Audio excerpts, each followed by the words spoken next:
Welcome back to Offroad Addiction TV. I'm your host once again, Caleb Thompson, and in this episode, it's a little bit different. We're down here in Ensenada, Mexico for the Baja 1000, but here's the catch. We aren't staying for the race, so we're here to check out some pre-running and find out what it's all about to these people.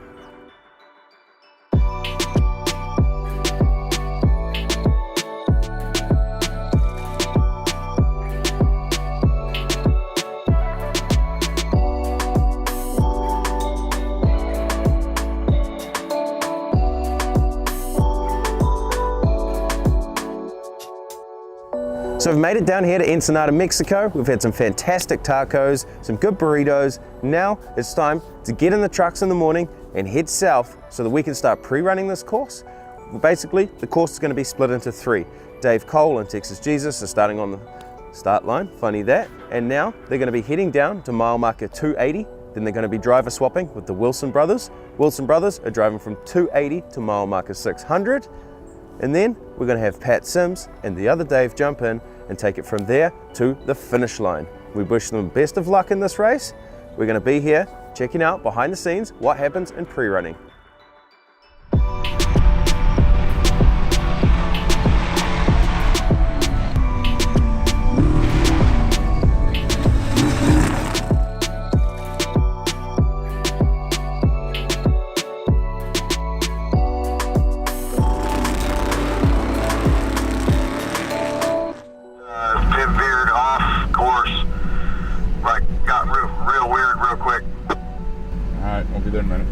Back to the truck.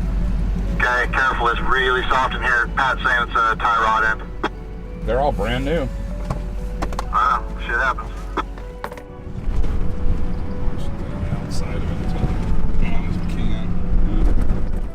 So when the boys broke, we were standing around, and funnily enough, we actually went to turn around in the chase truck and go and help them, and we got stuck in soft sand. So we aired down, dropped the tire pressures right down, and managed to push and back it out once we cleared a pathway.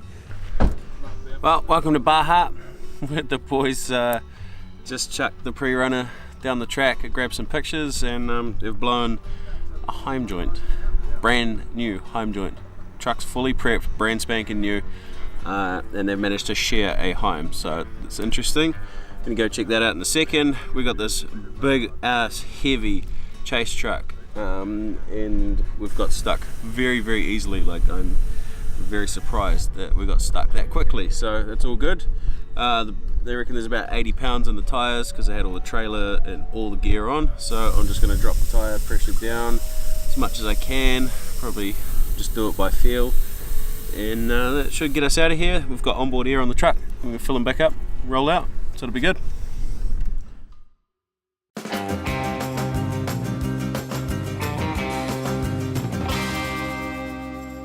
So, we got that out, that was fantastic. We went down to see the boys. Now the tie rod snapped clean in half, sending one wheel this way and leaving the other wheel in place. Now, luckily the wheel did go this way. If the wheel had gone this way, it would have tucked and rolled. And the boys said it was very scary as it was. They nearly rolled this way. A little spooky. Second time in the first day of pre-running, second time in a row that we've lost steering. While that was happening, because it's Mexico, people just appear out of nowhere. These guys turned up in a two-wheel drive Toyota pickup, driving along in soft, silty sand, cruise along, come to see us.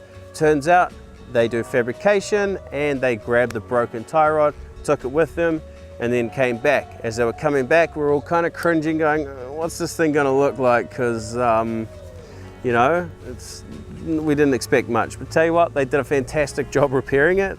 Unfortunately, it was a little bit short after the damage and too bent. So the toe in was too much for the vehicle, and it was loading up the front end so that the whole nose of the vehicle was going up, and you can't drive it like that. Thankfully, there was no damage because the pre-runner is brand spanking new off a rebuild. Everything has been replaced, painted, upgraded, you name it, it's been done, and it is a beautiful pre-runner. It really is.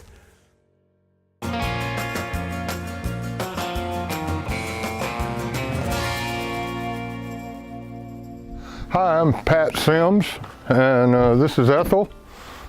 She's our pre-runner, 1989 Ford four-wheel drive.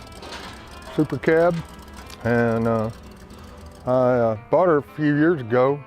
She was worn out, just an old pre-runner, but had a lot of potential. And for the last few years, she's been at Wilson Fabrication, and they have turned her into a full-blown, top-of-the-line pre-runner. I rolled it at the 500 this year, and we've upgraded a little bit. I'm calling it Ethel 2.0 now. I went with 39s and bigger brakes, and the Wilsons have upgraded some of the suspension stuff, but we broke a tie rod yesterday, and these guys have been working all day to get her back running. Now we just stopped in at Horsepower Ranch on the other side of the hill. The boys brought the pre-runner up here last night after about 3 hours. It took us 3 hours to get from where we were back to the house, and then they had to load up the empty trailer, take it back down, put the pre-runner on it, and then they brought it here this morning to Horsepower Ranch. Now Jose lives here, and he's got a cool little workshop all set up. So the boys have been working away.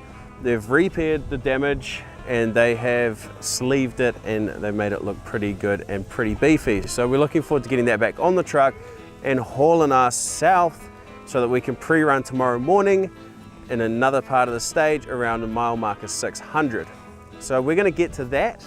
We are really looking forward to getting down there and having more tacos and more cold beverages, because this place is amazing and I just don't want to go home ever.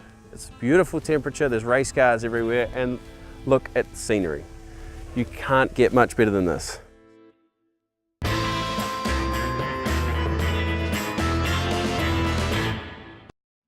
My name's Tim Wilson. Me and my brother, we own Wilson Metalworks, and we come down, take care of this truck for Pat Sims, and pretty much do everything he needs on it if there's any issues like this. Yesterday we obviously broke a tie rod, so we've been thrashing all day, scrounging up chromoly down here in Mexico and TIG welding a new one back together, and so just trying to button everything back up and get out there and do some more pre-running. Make sure you stay tuned for part 2 of pre-running of the Baja 1000. We do some more pre-running with Pat and the crew from mile marker 600 and get a taste of what the Wilson boys drove through when they were pre-running their section.